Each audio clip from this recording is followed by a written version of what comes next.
जो लोग side job करते हैं उनके लिए क्वेश्चन बहुत इंपॉर्टेंट है, उनको पता होना चाहिए। अगर कहीं पर आपको सेटिंग टाइम बढ़ाना है और आपके पास प्रॉपर मटेरियल नहीं है, तो अगर आप शुगर को ऐड करते हैं, it will increase the setting time by about 4 hours. 4 घंटे के लिए सेटिंग टाइम को बढ़ा देगी मामूली सी शुगर, जो आपको इजीली अवेलेबल हो जाती है साइट पे। तो 4 आवर्स से ज़्यादा सेटिंग टाइम को इंक्रीज कर देगी, यानी कि रिटार्डर हुआ। शुगर हमारा क्या हुआ, एक रिटार्डर हुआ।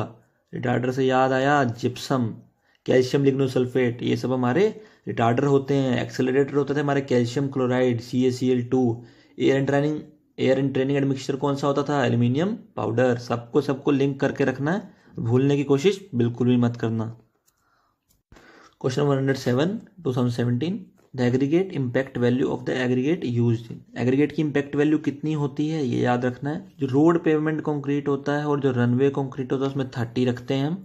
रोड पेवमेंट कंक्रीट या रनवे कंक्रीट में 30 रखते हैं, और जो बिल्डिंग कंक्रीट होता है उसमें हम 45 से कम रखते हैं। रोड पेवमेंट और रनवे में 30 से कम, और बिल्डिंग कंक्रीट में 45% से कम रखते हैं।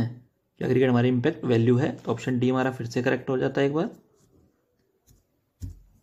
Question 108 2017 2 March SSCJ forenoon shift. The compressive strength of 100 mm cube as compared to 150 mm cube is always. जिस बच्चे को नॉलेज कम होगी या वो जल्दबाजी करेगा या वो स्टुपिडिटी करेगा, वो इसका आंसर पक्का ऑप्शन ए लगा के आएगा। क्यों? बेसिक सी चीज़ है, 100 mm का क्यूब है, जो साइज छोटा है तो स्ट्रेंथ भी ऑटोमेटिकली कम होगी, बट ऐसा नहीं होता है। जो साइज है हमारा वो इन्वर्सली प्रोपोर्शनल है स्ट्रेंथ के, कंप्रेसिव स्ट्रेंथ के इन्वर्सली प्रोपोर्शनल है। यहाँ पे जितनी जगह कम होगी, जितना क्यूब छोटा होगा, उतनी कंप्रेसिव स्ट्रेंथ उसकी ज़्यादा होती है। बहुत बार क्वेश्चन रिपीट होने वाला है, ऑप्शन बी हमारा करेक्ट आंसर है। Question 109 2017 SSCJ forenoon shift. ये क्वेश्चन भी स्टार मार्क कर लीजिए, बहुत रिपीट होता है अलग अलग तरह से। मैं बताता हूँ कैसे। Approximate ratio of the strength of the cement concrete of 7 days and 28 days। देखो, एक 3 days होते हैं, 7 days होते हैं, 28 days पे हम स्ट्रेंथ निकालते हैं। जो 3 और 7 का रिलेशन है ये आपस में हाफ रहता है, यानी कि 3 और 7 days का जो रिलेशन है, स्ट्रेंथ होगी वो एक दूसरे की हाफ होगी। और 7 से 28 में 2/3 रहता है, तो 7 days में 2/3 स्ट्रेंथ वो गेन कर लेता है एज कम्पेयर टू 28 days। और 3 to 7 days में हमारा हाफ रहता है स्ट्रेंथ का। तो क्वेश्चन हमारा पूछा गया है 0.56 ऑप्शन है, 1.85 है, 1 है और 1.15 है। 2/3 होता है हमारा अप्रोक्सीमेट 0.67। तो नियरेस्ट ऑप्शन हमारा हम मान के चलते हैं 0.85। अबव वाला ऑप्शन लेना है, 0.56 मत लगाना। नियरेस्ट ऑप्शन हमारा 0.85 मान के हम अबव वैल्यू लेते हैं, ना कि लोअर वैल्यू। तो ऑप्शन बी हमारा करेक्ट आंसर बनता है। याद रखेंगे 7 से 28 का रिलेशन 2/3 से और 3/7 का 1/2 से। तो ऑप्शन हो जाएगा हमारा B is correct. Question 110 SSCJ, durability of concrete is proportional to. जो कंक्रीट की ड्यूरेबिलिटी है वो किसके प्रोपोर्शनल है? हमेशा याद रखना है सीमेंट और एग्रीगेट के रेशो से। सीमेंट और एग्रीगेट का जो रेशो है वो ड्यूरेबिलिटी से लिंक होता है directly. Water cement ratio generally हमारा स्ट्रेंथ से लिंक होता है। वाटर सीमेंट रेशो है वो हमारा स्ट्रेंथ से रिलेटेड होता है। जितना वाटर ज़्यादा हो जाएगा स्ट्रेंथ कम हो जाएगी। तो ऑप्शन डी हमारा करेक्ट आंसर है। ड्यूरेबिलिटी वाला वो सीमेंट एग्रीगेट रेशो से प्रोपोर्शनल होती है। क्वेश्चन 111 स्टार मार्क कर लीजिए, इंपॉर्टेंट है। The entrained air in concrete, option A increases workability, decreases workability, increases strength या नन ऑफ दीज। याद रखना जितनी एयर एंट्रेन होगी हमारे कॉन्क्रीट में उतनी ही अच्छा हमारा कॉन्क्रीट वर्केबल हो जाएगा, उतना हमारी वर्केबिलिटी इंक्रीज हो जाएगी, हमारा कॉन्क्रीट उतना वर्केबल बन जाता है। तो ऑप्शन ए हमारा करेक्ट आंसर है इस क्वेश्चन का।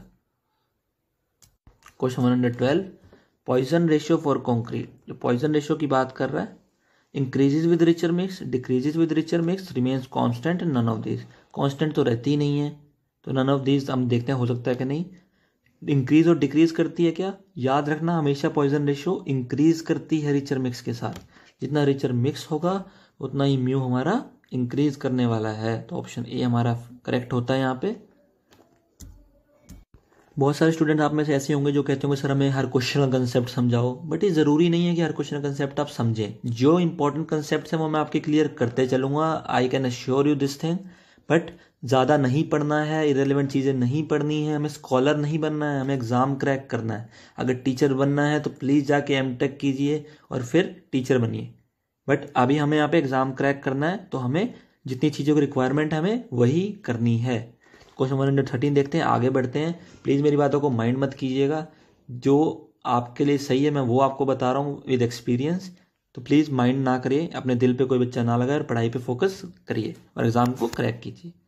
The strength and quality of concrete depends on, जो स्ट्रेंथ और क्वालिटी ऑफ कंक्रीट है वो किस पे डिपेंड करती है, हमने देखना है।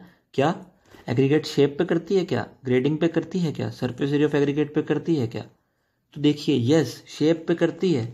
शेप से वर्केबिलिटी, राउंडेड शेप थी तो वर्केबिलिटी बढ़ जाती थी, वेल ग्रेडिंग होती थी वर्केबिलिटी बढ़ जाती थी, सरफेस एरिया कम होता था तो वर्केबिलिटी बढ़ जाती थी।